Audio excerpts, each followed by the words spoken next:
こういう考え方に、賛成してイニシアティブを取る。これは核兵器禁止条約についても我々は同様に考えています。日本政府自体がですね、もっと前向きに禁止条約に、賛成するということの方が、この地域の安全保障に貢献するである。ただ日本政府との間で我々とはまだ意見がそこまでは合致しています。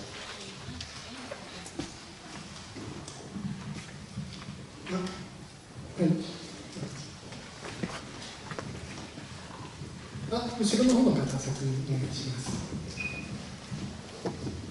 被爆者として2つだけ質問いたします。一つは今も関連があるんですが、この北東アジア、韓国じゃない、米朝関係の話は、日本政府は今度、蚊帳の外になっている。したがって、実はアントン・プロコフさんには、各国政府はアイデアを持って当たるべきだと言われたからなんですけども、一つはピーター・ヘイさんに、日本として、アメリカから見た場合、日本は蚊帳の外からどう蚊帳の中に入れるか、それが一つ。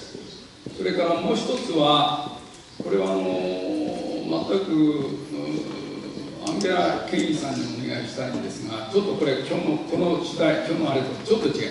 昨日、県人会で私も質問しましたけれども、我々は被爆者がどんどん少なくなる。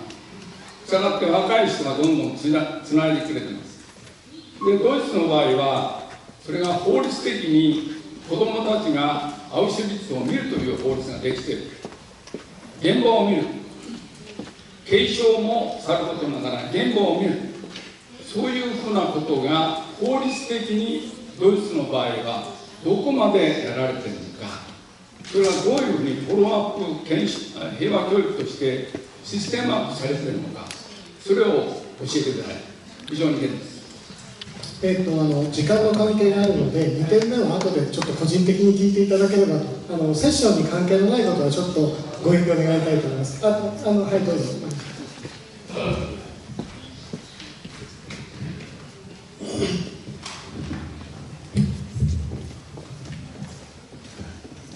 北朝鮮の非核化が今、大きな問題になってますけれども、それ以上に問題なのは、NPT 第6条を5カ国が違反をしていることですよね。なぜそのことが話題にならないのか、アンゲラ・ケインさんに聞きたいんです。そして同時に5カ国以外に今、4カ国の核保有国ありますよね。インド、パキスタン、イスラエル、北朝鮮。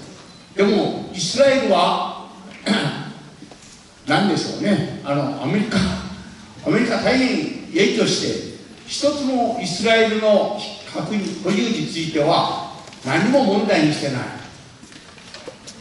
これはどういうわけなんでしょうか。以上です。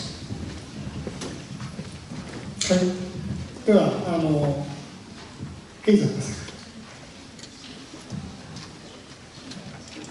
日本は交渉に入るのには、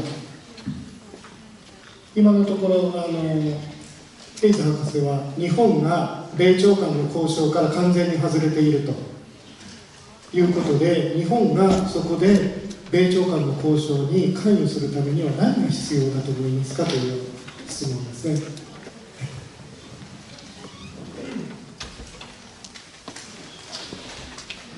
Well, apart from a bilateral dialogue between Japan and North Korea about the issues that are specific to that relationship, I think Japan can also advance its own agenda for disarmament in this region, provided it's willing to accept that there may be some divergence with its ally in Washington. It cannot do that without creating some small difference between Washington and Tokyo, as South Korea has demonstrated.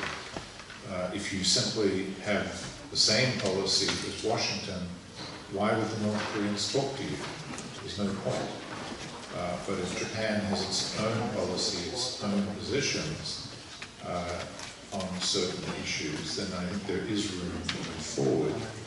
And Japan in particular will be one of the most critical players on the issue of a comprehensive security arrangement for the region that is in part organized around the built infrastructure of regional economic and energy integration. And in that regard, of course, the reparations from Japan to North Korea, which are still in the background to be paid at some point in the future, are an important supplementary resource for the reconstruction of North Korea as part of the peace process in Korea that hasn't gone away. I did want to make one comment, if I may, Chairman, about the question over here, or comment about why should they give up their nuclear weapons. And it's in part a response from what my friend Dingley Shen said, that they will never, well, in the foreseeable future, 30, 40 years, not give them up. I actually don't agree with that, and I'd like to just say why. North Korea survived for 53 years with no nuclear weapons against much more severe and direct threat of American nuclear weapons being used against North Korea during the Cold War, all the way up to the point of 2006. And indeed, in 1991, the United States withdrew the nuclear weapons that it would have used in the Korean War, and now would actually have great difficulty in fighting a war with nuclear weapons against North Korea, because it has no forward deployed nuclear weapons. It would either have to fly them all the way from the United States, kind of like a Federal Express courier service on strategic bombers with refueling airplanes, quite difficult to do actually. You can't easily fire them with long-range land-based missiles from the Midwest of the United States, because they have to call Mr. Putin and say, we're about to fire nuclear weapons over the top of Russia in space, please don't worry. And they're not going to do that. And they can't fire them from the mid-Pacific, from submarines at Pyongyang, because they have to pick up the phone and say, President Xi, these rockets may look like they're going to hit Beijing, but they're actually headed for Pyongyang, don't worry about that. They're not going to do that. So it takes at least 24 or 48 hours to even drop a few nuclear weapons on North Korea using bombers from the United States. So it's quite slow. More importantly, if you look at the use of nuclear threat by the United States since the early 1990s, it's not been about deterrence at all. It's been about compellence, and there's a very important difference. And similarly, from North Korea, the bulk of the threats that they have made against the United States have not been about deterrence, stopping American or South Korean attack. It's about compellence. Now, what's the difference between deterrence and compellence? Deterrence says, I will use nuclear weapons against you if you attack me. Compellence says, I will use nuclear weapons against you if you don't change your policies that I don't like. In this case, American hostility is the core issue. Much harder to use nuclear weapons for coercion to change what someone is already doing than to stop them from what they might do. This has been a mutual compellence game, not a nuclear deterrence game. Very different. The real deterrent in Korea for North Korea is their conventional force. And if the conventional forces, as our colleague from Seoul was saying, are reduced, are controlled and reduced, and if the relationship between North Korea and the United States becomes less hostile or even kind of friendly in some respects, all the nuclear weapon threats, I think, will just go away. And depending what's on the table, I think that the North Koreans could give up their nuclear weapons tomorrow. They're not yet integral to the identity of the Korean People's Army. It's still a conventional army, not a nuclear weapons-based army. And this all comes down to a concept that was explained to me in 1991 when I first went to Pyongyang. And my host was Kim Yong-sun, the head of the International Affairs Department. He said after a 2-hour briefing about their policies, he said, nuclear weapons are, quote, the barrier that makes the water flow. The barrier that makes the water flow. That's been their strategy for nearly 3 decades. It still is. Okay, thank you very much. Ms. Kane, briefly, please. Briefly, I can't do briefly, but let me make one comment about the denuclearization that hasn't been made yet, and I think it is really pertinent in the discussion with the DPRK, and that is the recent events with the US basically leaving the JCPOA with Iran and also imposing additional sanctions on Iran, and that must give pause to someone like Kim Jong-un to think what is going to happen if I give up my nuclear weapons. So that's one remark that I'm just making and leaving it out there as a thought for you. Very quickly, with regard to Germany, I mean, it's not related to what we're talking, but I will tell you that I grew up in the post-war generation where basically you did not learn about anything that happened after 1933. It wasn't taught in school, my parents didn't talk about it, no one talked about it, and I think this was greatly rectified in the generation and generations that came afterwards.